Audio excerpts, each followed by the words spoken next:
찬송가 569장 함께 찬양드리겠습니다.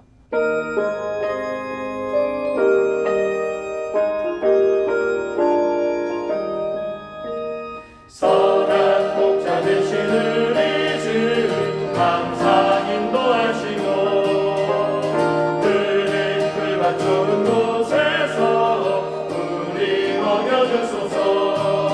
선한 목자 그새 주여 항상 인도하소서.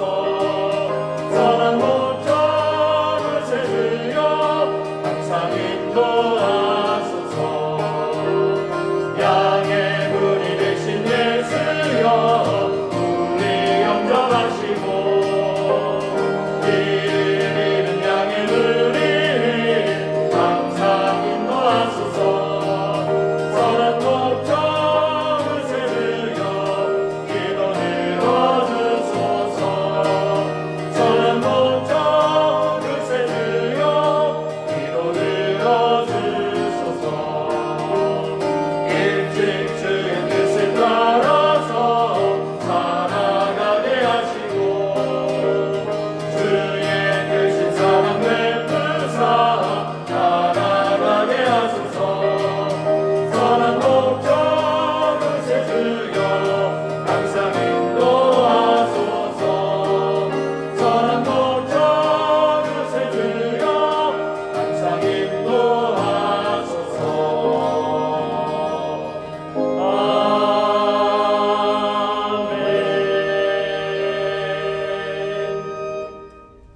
함께 기도하겠습니다. 아버지 하나님, 은혜와 사랑을 감사합니다. 이 새벽에도 우리를 은혜의 장중 안으로 붙들어 주시고 하나님의 놀랍고 풍성한 생명 안으로 우리를 인도해 주심을 감사합니다. 아버지 하나님, 오늘 이 새벽에 드린 찬양이 우리의 진실한 고백 되기를 원하오니 받아 주시옵소서. 선한 목자 되신 주님을 늘 바라보는 복된 인생 되기를 원하오니 은혜를 부어 주시옵소서. 선한 목자 되신 주님을 늘 신뢰함으로 우리의 입술이 복된 입술 되기를 원합니다.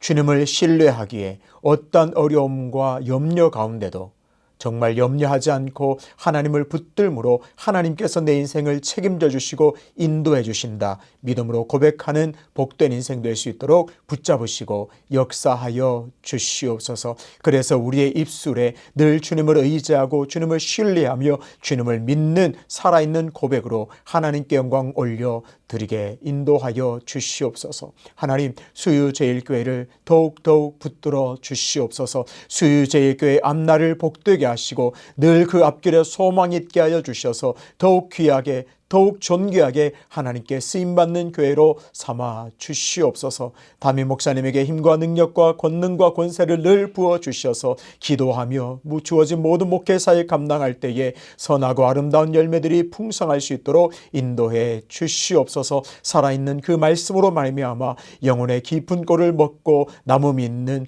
복된 사역들 되게 도와주시옵소서. 하나님, 오늘 이 새벽에도 하나님의 말씀을 사모합니다. 말씀에 큰 은혜를 주시고 그 말씀이 오늘 우리 심령에 역사하여 주셔서 우리의 삶이 변화되고 하나님 기뻐하는 모습으로 늘 더욱 전진할 수 있는 복된 시간 될 수 있도록 인도해 주시옵소서.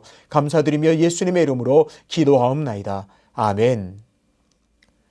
오늘 우리에게 주시는 하나님의 말씀은 마태복음 14장 13절부터 21절까지입니다. 예수께서 들으시고 배를 타고 떠나사 따로 빈들에 가시니 무리가 듣고 여러 거울로부터 걸어서 따라간지라. 예수께서 나오사 큰 무리를 보시고 불쌍히 여기사 그 중에 있는 병자를 고쳐 주시니라. 저녁이 되매 제자들이 나와 이르되 이곳은 빈들이요 때도 이미 저물었으니 무리를 보내어 마을로 들어가 먹을 것을 사 먹게 하소서. 예수께서 이르시되 갈 것 없다. 너희가 먹을 것을 주라. 제자들이 이르되 여기 우리에게 있는 것은 떡 5개와 물고기 2마리 뿐이니이다. 이르시되 그것을 내게 가져오라 하시고 무리를 명하여 잔디 위에 앉히시고 떡 5개와 물고기 2마리를 가지사 하늘을 우러러 축사하시고 떡을 떼어 제자들에게 주심에 제자들이 무리에게 주니 다 배불리 먹고 남은 조각을 12바구니에 차게 거두었으며 먹은 사람은 여자와 어린이 외에 5,000명이나 되었더라. 아멘. 은혜의 전달자라는 제목으로 말씀을 전하겠습니다. 오늘 본문은 오병이어의 놀라운 기적을 다루고 있습니다. 오병이의 기적은 한편으로는 또 잔치라 볼 수도 있습니다. 그야말로 천국 잔치가 놀랍게 열렸습니다. 요즘에는 잔치라는 말을 잘 사용하지 않지만 잔치는 그야말로 경사스러운 날이요, 기쁘고 즐겁고 행복한 웃음소리가 가득한 날입니다. 그런데 오늘 본문 바로 앞에도 또 다른 잔치가 열렸습니다. 바로 헤롯이 연 잔치를 다루고 있습니다. 그런데 이 헤롯이 잔치를 열었는데요, 그 잔치는 죽음의 잔치였습니다. 기쁘고 즐겁고 행복한 잔치 자리에서 세례 요한이 죽었습니다. 즐거워하고 흥겨워야 할 잔치가 피로 물들었습니다. 보십시오. 세상의 잔치는 어떤가요? 선지자의 머리를 소반에 담은 죽음의 잔치라고 볼 수 있습니다. 예수께서 이 잔치 소식을 들었습니다.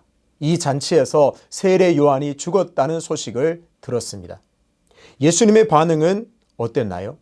첫 번째로 배를 타고 떠나셨습니다. 그리고 빈들에 거하셨습니다. 빈들로 가셨죠. 여러분, 퀴즈를 하나 내보겠습니다.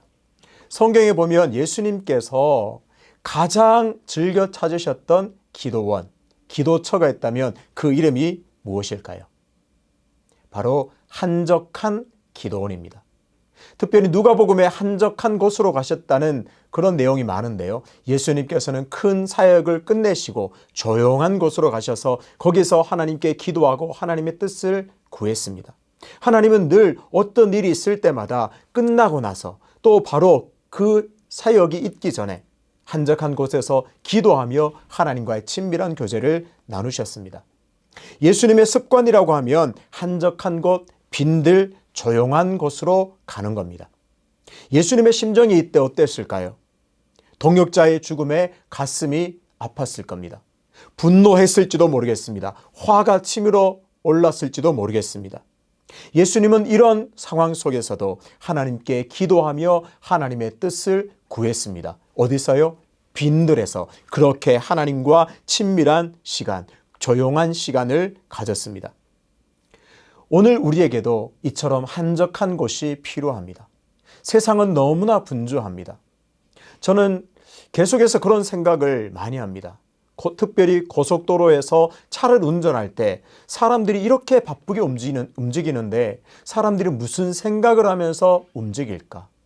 제가 내린 결론은 사람이 바쁜 그 일상에 떠밀려서 바쁘다고 하는 그 일들에 떠밀려서 인생의 중요한 목적, 내 인생의 가치, 참된 소중한 것이 무엇인가를 생각하지 못하는 게 아닌가 그런 염려를 많이 하게 됩니다. 아, 나도 바쁘다는 핑계 아래 너무나 분주한 생활 속에 너무나 익숙해져서 참되고 중요한 것을 놓치고 살면 안 되겠구나 그런 다짐을 많이 하게 됩니다. 오늘 예수님을 보면서 오늘 내가 선 그 자리에서 한적한 곳이 필요함을 우리가 기억해야 하겠습니다. 골방의 영성을 다시 회복해야 합니다. 분주하고 또 근심되고 분노할 일 앞에서도 예수님께서는 한적한 곳으로 가셨습니다. 그곳에서 기도하셨고 그곳에서 하나님의 뜻을 구했고 하나님과 친밀한 교제의 시간을 가졌습니다. 오늘도 우리의 그 한적한 곳을 정해서 골방을 정해서 그곳에서 하나님과 친밀한 교제의 시간을 가져야겠습니다. 그럴 때 우리에게 더 충만한 은혜가 임하고 하나님의 평강이 임할 것이며 하나님의 그 뜻을 온전히 분별하게 되는 복을 누리게 되리라 믿습니다. 하지만 이 고요하고 조용하고 친밀한 이 교제의 시간은 그리 오래 가지 못했습니다. 무리들이 예수님이 계신 곳을 알아내고 곧장 그곳으로 따라왔기 때문입니다. 예수님께서 큰 무리를 보시고 보인 반응은 무엇입니까? 한적한 곳에 기도하며 하나님과 교제를 하였는데 큰 무리가 예수님을 찾아 몰려왔습니다. 그 무리를 보시고 예수님이 본인 반응은 그들을 불쌍히 여긴 것입니다. 예수님은 그 큰 무리를 보시고 불쌍히 여기셨습니다. 긍휼의 마음을 품으셨습니다. 그래서 그들을 긍휼의 마음으로 돌보셨습니다. 구체적으로 나타난 그 사역은 병자를 고쳐주셨다. 성경은 기록하고 있습니다. 그런데요, 기록되진 않았지만 예수님께서는 늘 하시던 대로 병자만 고칠 뿐만 아니라 그곳에서 말씀을 전파하시고 천국 복음을 가르쳤을 겁니다. 늘 가르치시고 전파하시고 고치신 그 사역을 이 무리를 보면서도 긍휼의 마음을 품고 그대로 행하셨습니다. 그런데 문제가 생겼습니다. 사람들이 예수님께서 찾아오자 예수님께서 그 크신 긍휼로 말씀도 전해주시고 긍휼의 마음으로 보듬어 주시고 병자도 고쳐주셨는데 문제가 생겼습니다. 저녁이 되기까지 무리들이 돌아갈 생각이 없었습니다. 저녁이 되어도 돌아갈 생각이 없자 더구나 이곳은 빈들이었기 때문에 먹을 것을 구하기가 힘들었습니다. 아무리 예수님의 그 놀라운 역사들을 보고 경험하고 하나님의 말씀을 들어도 육신의 양식은 먹어야 하죠. 그래서 제자들이 예수님께 간청합니다. 예수님께 말씀하죠. 예수님, 선생님, 무리를 보내어서 마을에 들어가 먹을 것을 사 먹게 하는 것이 맞는 것 같습니다. 예수님, 무리들에게 그렇게 말씀하십시오. 그런데 예수님은 전혀 다른 방향으로 말씀하십니다. 제자들아, 아니다. 갈 것 없다. 다음 말을 주목하십시오. 너희가 먹을 것을 주라. 오늘 예수님의 이 말씀을 우리가 깊이 간직해야 합니다. 그런 의미에서 다시 한번 보겠습니다. 예수님께서 제자들에게 하신 말씀, 너희가 먹을 것을 주라. 난감해졌습니다. 제자들이. 아니, 이 수많은 무리들, 성경에 오늘 기록에 보면 남자만 5,000명이라고 했습니다. 그래서 아무리 소극적으로 아무리 약하게 잡아도 적게 잡아도 10,000명은 되었을 겁니다. 10,000명이나 되는 어마어마한 그 무리들을 빈들에서 무엇으로 먹일 것이며 너희들이 먹을 것을 주라고 하는데 제자들은 가진 것이 없습니다. 아니, 가진 것이 있다 할지라도 웬만한 양식으로는 이들을 먹일 수가 없습니다. 난감해진 제자들은 이렇게 말합니다. 예수님, 우리가 가진 것이라고는 떡 5개, 물고기 2마리가 전부입니다. 그렇게 말합니다.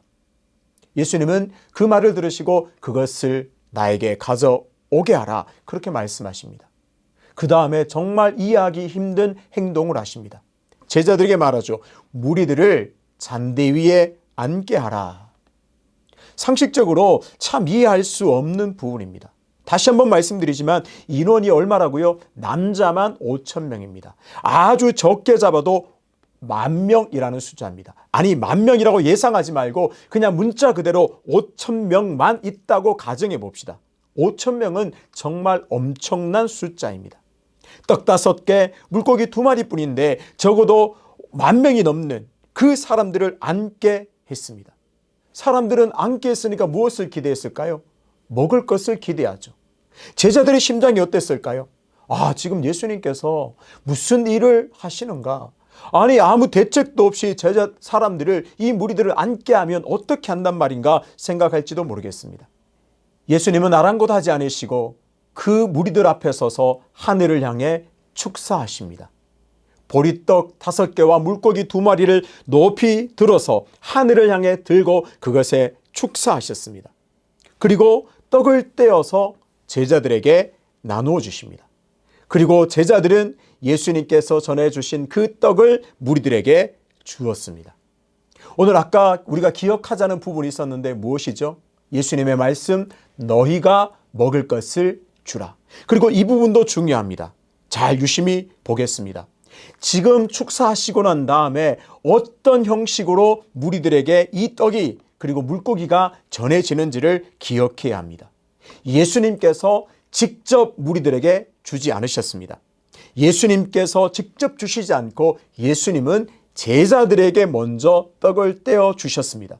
그리고 제자들은 예수님께서 주신 그 떡을 무리들에게 전해 주었습니다.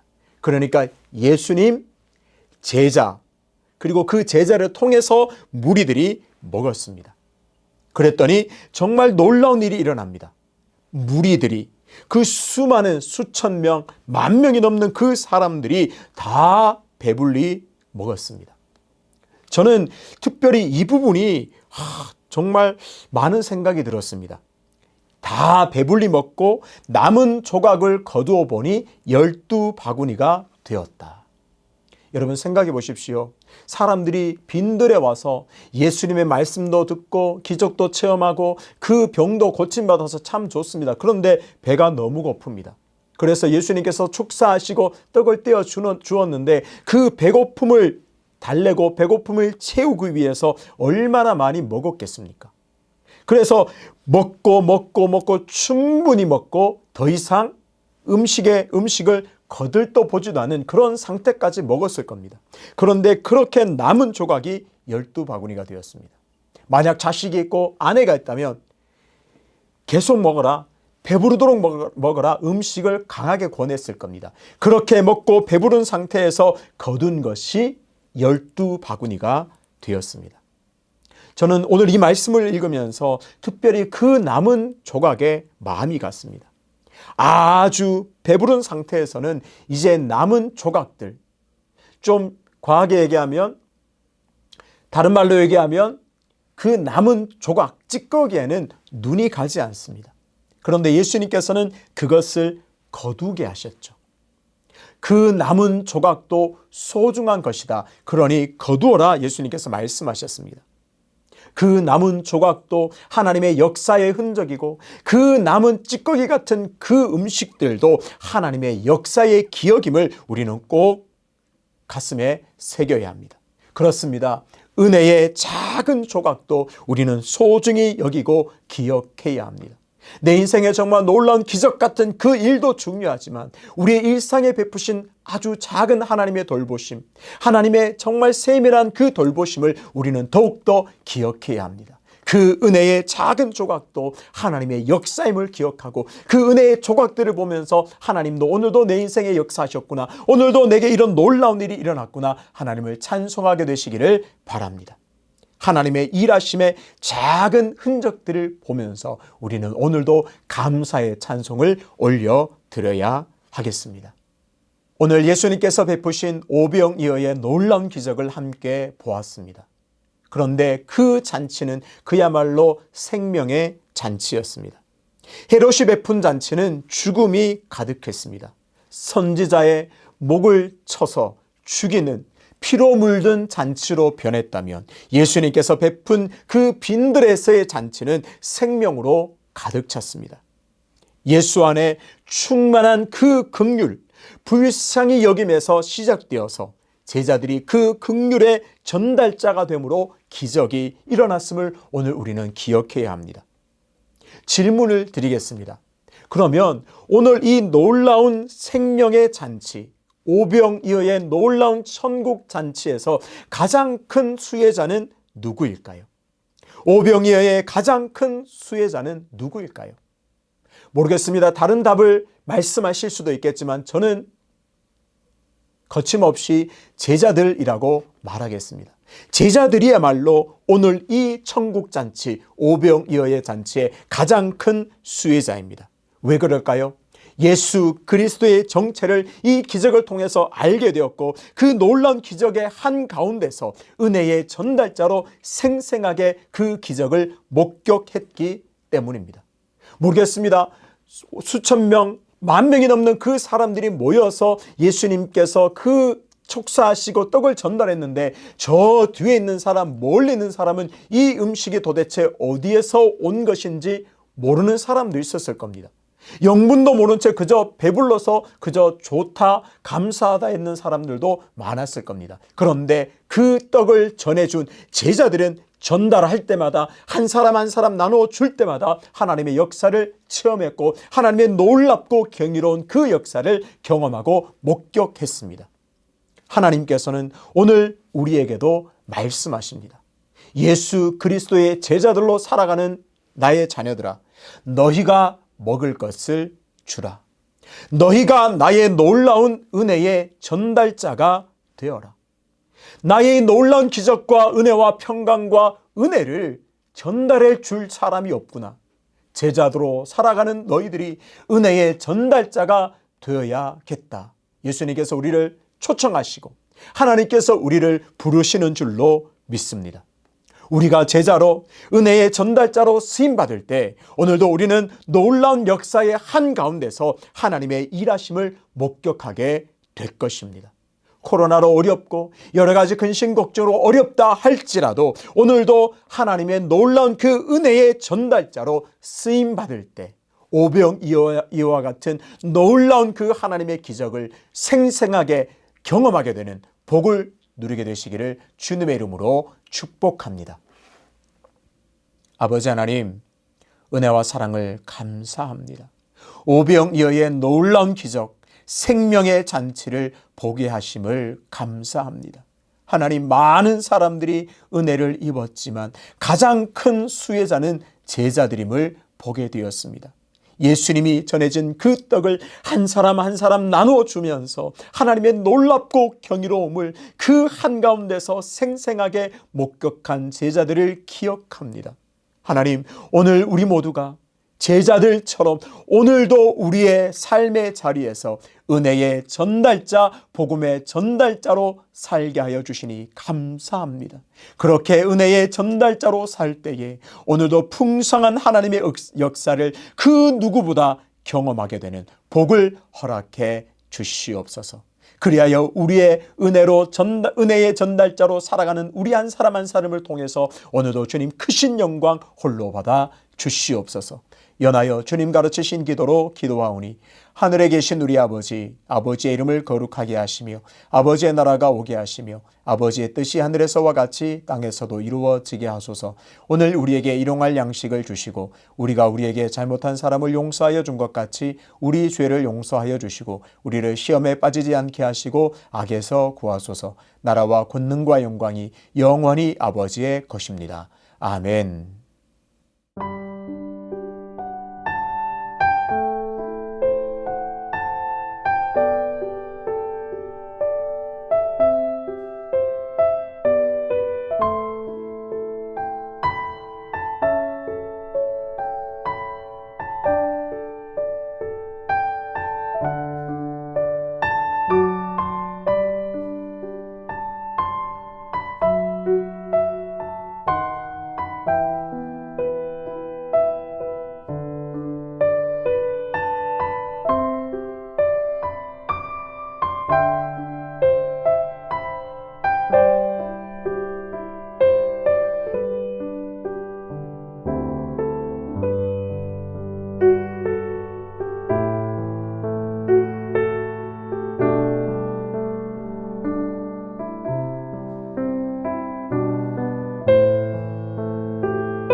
주옵소서.